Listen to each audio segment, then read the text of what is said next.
Neighbors would wonder if she was pregnant, but since no new babies arrived at the house, they assumed that she had just gained weight. What worked to her advantage was the fact that she kept to herself and hardly ever left the house. Apparently, Darren did ask her a couple of times if she was pregnant, but she just denied it. The times when he was convinced she was pregnant, he would ask Megan what happened and she would just lie and say she lost the baby.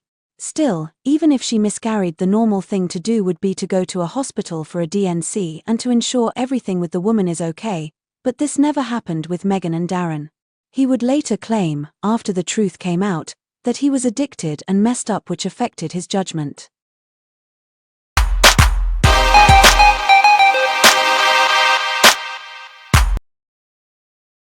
Over a period of 10 years, as her first two daughters grew into teenagers, Megan continued her ritual of wrapping little baby corpses in towels with electrical tape, placing them in rubbish bin bags and building her own little mausoleum in the corner of the garage where people seem to never go.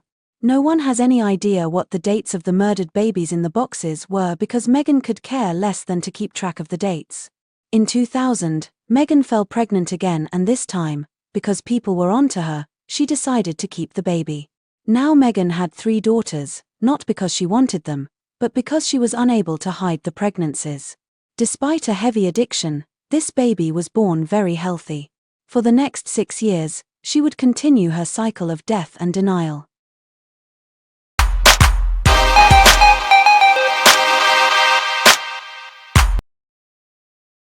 By 2006, we can say with surety she had murdered 6 of her infants and newborns. Because Darren was not only a user, but also a manufacturer and a dealer, the DA had finally caught up with him and he was arrested. They had been watching Darren's operation for a while and arrived one day in full force to go through every nook and cranny of the house. As Darren was placed in cuffs, Megan was in a panic, because her dirty little secret was about to be exposed. Fortunately for her, the agents did not do such a good job and Darren was sent to jail.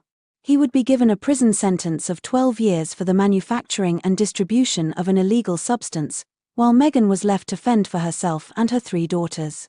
She was suddenly also without her regular supply of drugs, because her dealer and the father of her children was in prison.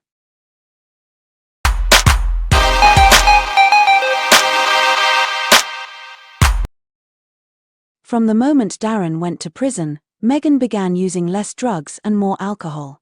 Apart from drinking too much, without Darren, she seemed to be not only kicking the habit, but she was also not committing infanticide. She lived in the house that Darren's parents had gifted them, and they allowed her to remain in the house.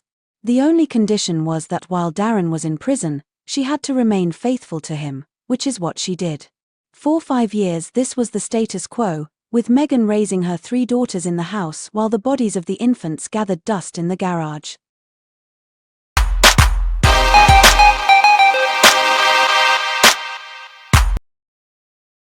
All went well until 2011, when Megan was 36 years old. Her daughters were 18 years old, 17 years old and 11 years old. Megan met a man by the name of Jimmy Brady, and despite the warnings she received from her in-laws, she began a relationship with him. Even though she was a master at keeping secrets, Darren's parents did find out about the relationship and Megan was given notice that she needed to move out of the house. The 3 daughters were allowed to remain in the house with their aunt, but there was no mercy for Megan, because of her infidelity.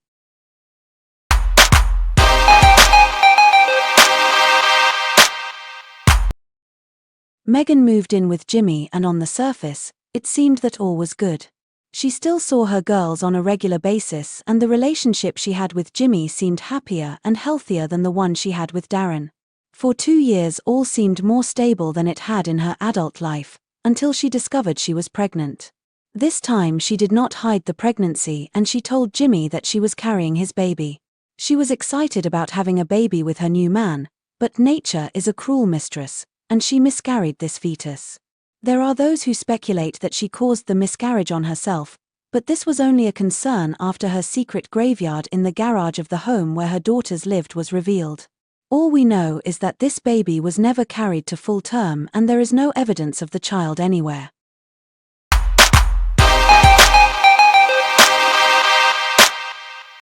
In 2014, Darren got paroled after serving 8 years of his sentence.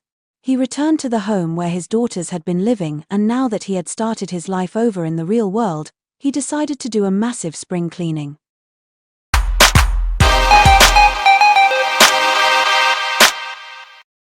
He eventually got to the garage and began to sort out the boxes and other miscellaneous items that had been put in the space, and that is how he discovered Megan's dirty little secret, or rather her 7 little cardbox coffins. He was curious, because the boxes were tightly wrapped in electric tape, and he began opening the first box. He must have been horrified, and it must have taken him a moment to believe what he saw, but inside was the decayed remains of a tiny little baby. After the shock wore off a little, he first phoned the police to report his discovery, and then he phoned Megan to confront her about what he had found. Megan, who was not prepared for this moment, began to panic, and she told Darren that she had given birth to a stillborn and she did not know what to do. So, instead of going to the hospital, she decided to hide the birth. Darren then told her that the cops were on the way, and that is when Megan had a full-on panic attack. She ran to Jimmy and asked him for a gun to kill herself. Jimmy refused, and it did not take long before the police discovered the other dead babies, and Megan was arrested and taken for an interview. In total, the police would discover the corpses of 8 babies.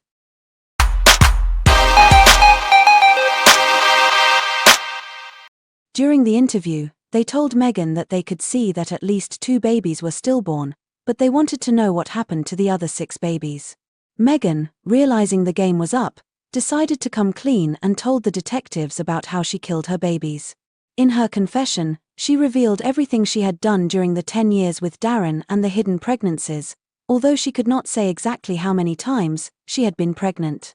Due to her intense drug use during that time, her memory was not very good, but she told the detectives as much as she could remember. She even thought that there should be 8 or 9 babies in the garage, but the police only discovered the little bodies. During the autopsies, it was clear that she had killed 6 of the babies and even how she murdered them. One of the babies was even found with a hair tie around its neck.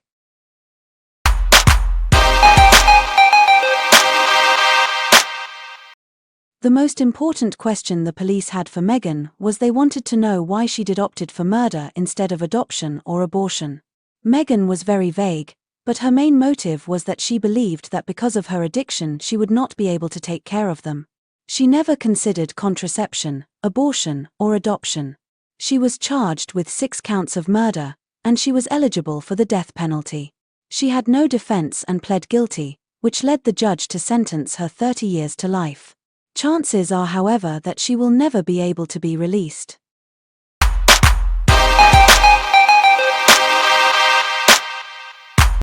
Thank you for watching the Megan Huntsman murders. Please like, share and subscribe for our next exciting episode. See you next time.